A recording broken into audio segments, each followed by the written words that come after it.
So usually when you think of basil, you think of savory dishes. This is ice cream, so obviously it's a sweet dish, and it's so, so good. There's quite a bit of stuff here. Don't be overwhelmed by it. Here's what you gotta do. Pour some of the milk into the cornstarch. Just a couple tablespoons. This is our cornstarch slurry, and we're gonna add it in just a bit. This is going to help make it the ice cream texture that it needs to be. So we'll put our cornstarch slurry to the side. And then we take our cream cheese, and we're gonna add about a 1/4 teaspoon of salt. And we're gonna whisk that in. All right, so we're gonna put the cream cheese to the side. Now we're gonna move over to the stovetop. We wanna pour in the rest of the milk, heavy cream, sugar, gotta have sugar, it's ice cream, come on, and 2 tablespoons of corn syrup. Great, and now we wanna bring it to a boil. So as it's coming up to a boil, stir it, make sure all those ingredients get incorporated well. Once you're starting to see some bubble action happening here, turn the heat down and add the cornstarch slurry. Stir. Bring the heat back up for about another minute.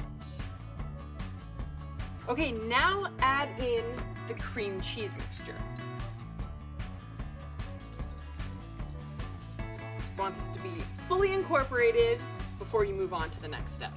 And the heat should be really low/off at this point. Definitely do not want this to boil with the cream cheese in it. All right, cream cheese is well incorporated. Now we add the basil. So you want a large handful of basil leaves, kind of pluck them off their stems there, and then they're gonna soak and infuse this cream mixture with all of the basil glory. And at this point, this is totally off the heat. There's no fire under it at all. So stir the basil leaves in a bit. All right, so now I'm gonna transfer this to a bowl and cool it down, either by putting it in the fridge or over an ice bath. All right, so we've got our cooled mixture here. The basil leaves have done all of their flavor infusing, so let's get rid of them. So we're gonna strain them out, and I'm gonna put this cream mixture straight into the ice cream canister, because at this point, all of the hard work is done. This ice cream is just ready to churn. Put it on the ice cream machine and just press on.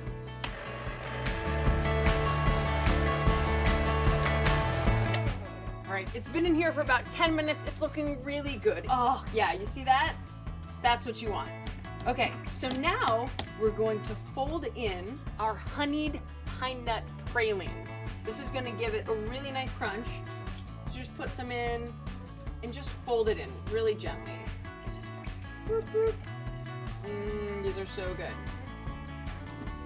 All right, so now we just put it in this container, and then we just have to freeze it. Oops, dropped some. It is already delicious. All right, and it's all in here. So now just take some parchment paper and put it on top so it's smooth on the ice cream.